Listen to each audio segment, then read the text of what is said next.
I'm going to give the mic to Kathy in 1 second. I just want to say something about our first speaker, who is a leader and a pioneer in the area of addiction, and it's an honor to have Chuck O'Brien here.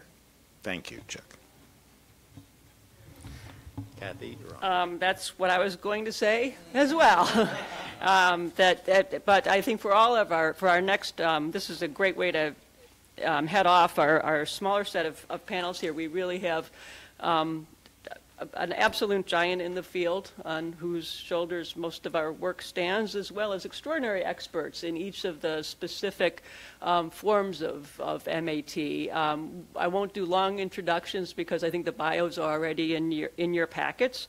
But what we'll do in this next hour and a half is review the current evidence and practice on medication for treating opioid use disorder.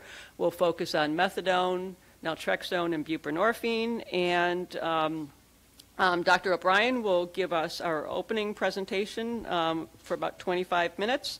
After that, we'll go into a series of more focused, very brief presentations, 5 to 7 minutes each, on each of the medications or the models, and of course the patient perspective too, and talk about what we know, what we need to know, what are the gaps in terms of each of the forms of medication-assisted treatment, especially around discontinuation, opioid, optimal duration of tapering, following on what we already began to talk about for each medications, the regulations, infrastructure, and care settings required for each of medication.